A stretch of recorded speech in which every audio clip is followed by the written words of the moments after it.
आज मैं फिर से आप लोगों के सामने बजरंग क्लासेस की तरफ से उपस्थित हो रहा हूँ। आज का भी इम्पोर्टेंट क्वेश्चन, आज भी हम लोग पढ़ेंगे कुछ इंपॉर्टेंट क्वेश्चन के बारे में। जैसे अभी हमारा पिछला वीडियो आया था तो उसमें हम लोग बहुत सिंपल क्वेश्चन देख रहे हैं।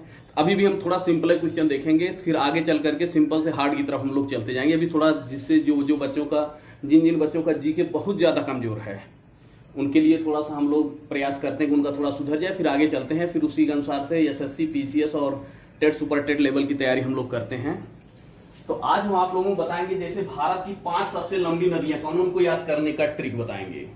भारत की 5 सबसे लंबी नदियों का याद करने का ट्रिक है भारत की 5 सबसे लंबी नदी।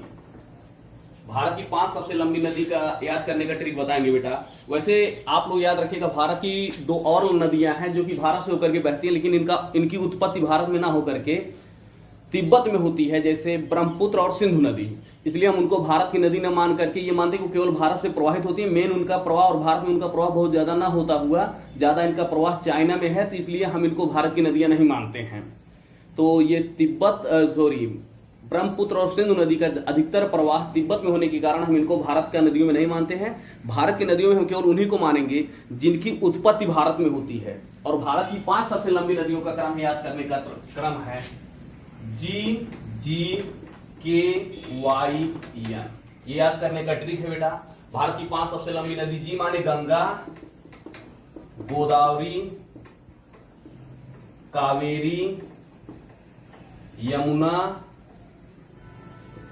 और नर्मदा। ये आपकी भारत की 5 सबसे लंबी नदियां हैं जिनको याद करने का ट्रिक है। ये 5 नदियों का उत्पत्ति भारत में ही है, इसलिए अगर आपसे पूछा जाए कि भारत की 5 सबसे लंबी नदियां, तो यही आप क्रम बताएंगे। सिंधु और ब्रह्मपुत्र नदियां केवल भारत से होकर के प्रवाहित होती हैं। उनकी उत्पत्ति तिब्बत में है, जो कि आप देख रहे हैं चीन के समीप है, चीन के बॉर्डर के पास है। तो इसलिए हम इनको सिंधु और ब्रह्मपुत्र नदियों को भारत की नदी न मानते हुए हम भारत की 5 नदियों में गंगा, गोदावरी, कावेरी, यमुना और नर्मदा को गिनते हैं। एक नदी प्रायद्वीपीय भारत की, दक्षिण भारत की, जिसको हम लोग दामोदर कहते हैं, उसको जैविक मरुस्थल नाम से भी जाना जाता है। जैविक मरुस्थल नाम से दामोदर नदी को जाना जाता है। उसके बाद हम लोग आते हैं कुछ भारत में से, आप इतना जानते हैं बेटा, भारत में से कर्क रेखा गुजरती है। भारत में से कर्क रेखा गुजरती है और कर्क रेखा भारत के 8 राज्यों से गुजरती है। कर्क रेखा भारत के 8 राज्यों से गुजरती है। इन 8 राज्यों का नाम याद करने का ट्रिक हम आपको बताएंगे। वो ट्रिक है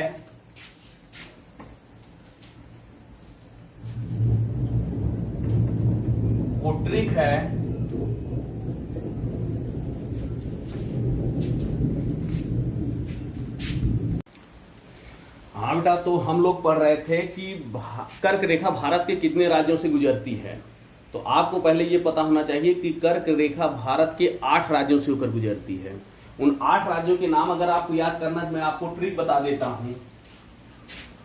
मगर, मच्छ, झपटा। मगर माने मध्य प्रदेश, गुजरात,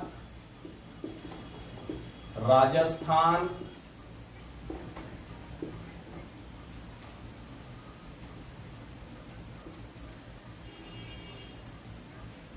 मिजोरम, छत्तीसगढ़,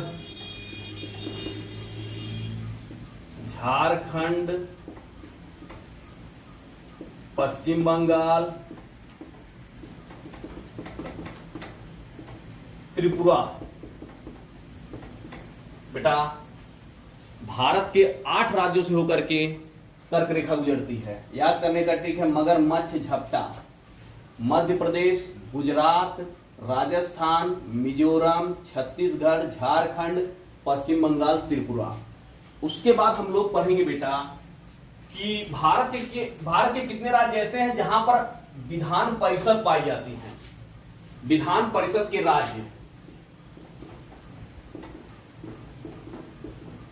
विधान परिषद के राज्य, विधान परिषद के कुल 6 राज्य हैं। याद करने का ट्रिक है, उत्तर प्रदेश में तेल बिका। तो एक तो उत्तर प्रदेश हो गया आपका। विधान परिषद 6 राज्य है बेटा। नंबर 1 उत्तर प्रदेश, महाराष्ट्र, तेलंगाना, बिहार, कर्नाटक और आ से आंध्र प्रदेश। इतने राज्य में है अभी तक। विधान परिषद प्रेजेंट टाइम में इतने राज्यों में है। उत्तर प्रदेश में तेल बिका, उत्तर प्रदेश, महाराष्ट्र, तेलंगाना, बिहार, कर्नाटक, आंध्र प्रदेश। फिर उसके बाद आप एक क्वेश्चन बहुत पूछा जाता है, ये टमाटर का रंग लाल क्यों होता है? तो टमाटर में लाइकोपीन पाया जाता है, इसके कारण टमाटर का रंग लाल होता है बेटा।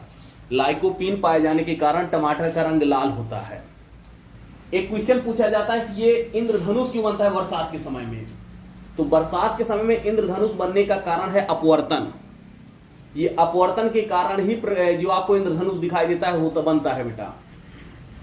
भैया जो आपको अगर कोई पूछ ले कि ये बादल में जो आप देखते हैं इंद्रधनुष, ये किसके कारण बनता है? तो अपवर्तन के कारण ही इंद्रधनुष बनता है।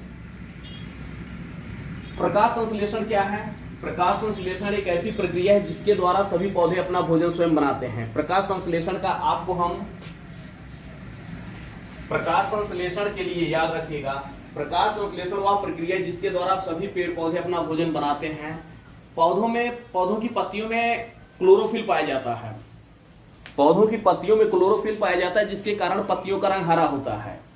तो होता क्या है बेटा, पेड़ पौधे हमारे द्वारा हम जो कार्बन डाइऑक्साइड निकालते हैं उसको ले लेते हैं और जमीन के अंदर से जल ले लेते हैं। सूर्य के प्रकाश की उपस्थिति में और क्लोरोफिल की उपस्थिति में ग्लूकोज बनाते हैं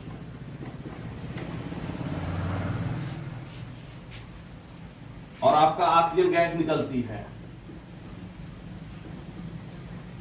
ये क्रिया आपका प्रकाश संश्लेषण कहलाती है।